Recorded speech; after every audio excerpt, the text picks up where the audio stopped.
KSL News starts now. There has been a vicious, calculated, and despicable attack. We as a city, we as a country must come together, lock arms, and heal the wounds that we all feel from time to time. We're leaving every motive on the table of how this happened and why it happened. A peaceful protest turns tragic. Multiple police officers are dead. Others are injured. All this after police say at least 4 snipers opened fire during protests in downtown Dallas overnight. Good morning. Welcome in. I'm Andrew Wittenberg. If you're just waking up, crowds gathering yesterday evening in Dallas to protest the recent officer-involved shooting deaths of 2 black men. At least 4 snipers then took aim at police, killing 5 of them. Let's send it straight to Shara Park in the Breaking News Center this morning for the latest on what happened overnight. Shara. Andrew, this just in, the Dallas mayor now saying that it's 12 officers that were shot in this attack and that 5th police officer died overnight. He was just speaking to the media in Dallas a few minutes ago. Officials in Dallas also say that 2 civilians were shot. This is a live picture of downtown Dallas right now. Security very tight in this area. Dallas Police Chief David Brown says that 4 snipers fired, quote, ambush style upon the officers, shooting 12 of them during a peaceful protest in downtown Dallas.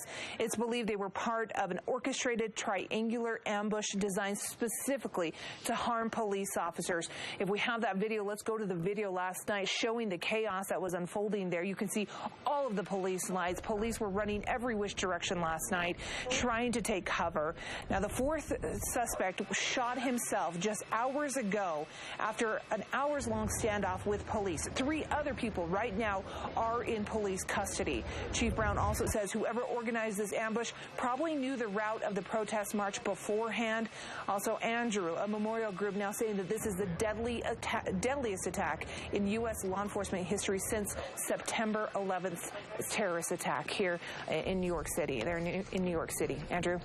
Just so very tragic, and so many questions this morning, including the question of why. Why did this happen? We will continue to cover the tragedy out of Dallas on all platforms this morning. Also coming up, we'll have a live panel discussion in this hour with both Salt Lake City Police Chief Mike Brown and Unified Police Sheriff Jim Winder, who will join us live here in studio, as well as the wife of fallen officer Corey Ride. Nanette Ride joins us also here on our program this morning. Hope you'll stay with us as we try to sort through everything that has happened in Dallas overnight and go through what is a terrible, terrible tragedy. At 6:02, let's check in with Dan Guthrie. Get a look at our forecast on this Friday morning. Hey, Dan. Hey, Andrew. We're going to be talking about some changes. We're going to heat right back up as we head into the weekend. Wouldn't know it by looking at the map right now. Central and southern Utah, clear skies, temperatures.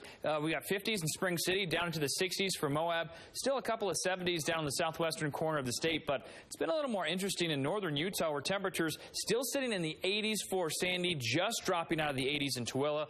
Salt Lake Airport's been falling off over the last hour as well, but was near 80. But you'll also notice there's 60s on the map, there's 50s, even 40s.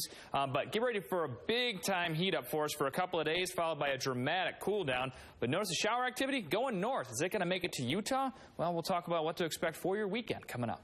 All right, Dan, thanks. At 6:03, let's get our first look at traffic here at the top of the 6 o'clock hour, and look outside showing us this. I-15 at 7th South here in downtown Salt Lake City. You see light volumes, good speeds here coming into the downtown Salt Lake City area. We are watching this, though. We still have some construction ongoing north of Ogden and Marriott-Slaterville along I-15. You see the lanes there restricted, so be careful with some higher volumes and slower speeds if you're north of Ogden on this Friday morning.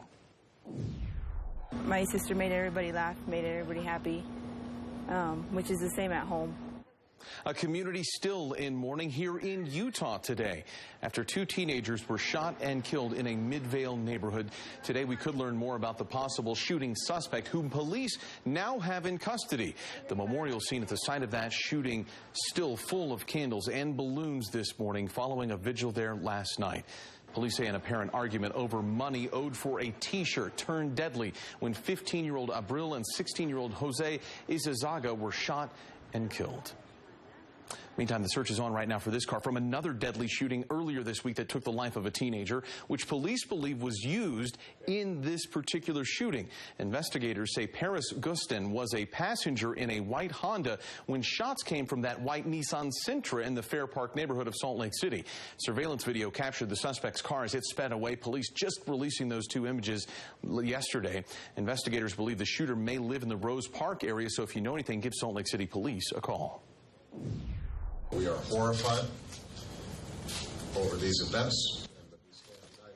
Minutes after landing in Warsaw, Poland for his final NATO summit, President Obama pivoted to deliver a statement on race and justice in America. The president speaking on the heels of those 2 police shootings of black men, one in Louisiana, one in Minnesota, and are now leading to questions, controversy, and protest. The president says he understands that we ultimately know led to the shooting in Dallas, Texas late last night.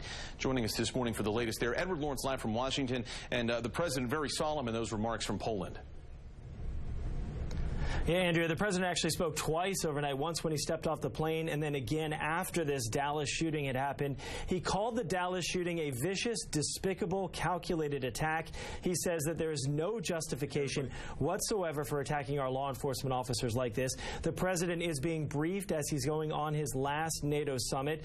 Now we've had 36 hours, 3 shootings, either by police or targeting police officers in Dallas.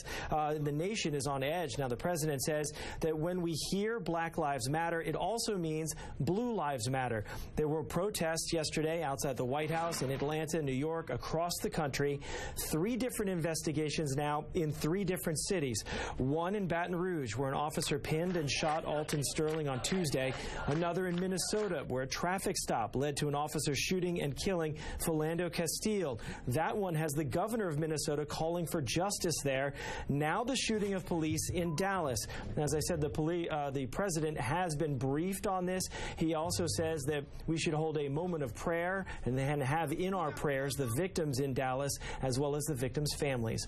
Reporting live in Washington, Edward Lawrence. Now back to you, Andrew. All right, Edward, appreciate the update from our nation's capital. Meantime, let's go back to the breaking news center here and check in with Shara. Andrew, thank you. We're getting word of the identities of at least one of the victims and then some of those who were shot as well that survived. This is Officer Brent Thompson, the first victim in the attack. Thompson joined the Dallas area rapid transit in 2009. He dies at the age of 43 years. DART posting about Thompson overnight, the agency he works for. He is the first officer killed in the line of duty for DART since it was formed in 1989 as a police department. DART also posting that 3 other officers from their agency were shot, but they're expected to recover from their injuries. They have been identified by the agency as Misty McBride, 32 years old, Omar Cannon, 44, and Jesus Ratana, 39 years old. I'm continuing to stay on the latest developments as they come in here to the Breaking News Center, and I'll let you know as things develop this morning. But again, new information about that officer who was killed. Now let's send things over to Dan to check on our weather for today. Dan. Sure, thank you. We are talking about some warm temperatures once again as we make our way into the weekend. We've seen temperatures in the 80s or just pushing into the 90s. Today, we're heading back to the mid and in some cases even upper 90s, but lots of sunshine. There's also going to be a breeze out of the south. That's going to kick up a little bit of a haze in the valley. So as you're heading out, again, when you think about summer, you think heat, you think sunshine, you think to go along with the warm temperatures, sunscreen, all that good stuff. It's a summer day. Definitely grab your summer gear if you are going to be out and about. Lots of sunshine on the map today. Same thing continues tomorrow, but we're going to have a huge cool down as well. We're talking about when that moves in, if we're going to see rain showers with it, all that information coming up for you guys in just a few minutes. If anybody else had done this, they'd probably be in handcuffs. When we come back, a decision has already been made not to charge Hillary Clinton after her email scandal, but many are not happy about it. How FBI Director James Comey is responding once again this morning. And a peaceful protest turned deadly. Still to come this morning, we continue to follow our top story from Dallas, where now 12 police officers, we understand, were shot late last night, and at least 5 have been killed. How the presumptive presidential nominees are reacting this morning to tragedy. We leave you with this live look to Dallas, where a crime scene of massive proportions is now being investigated.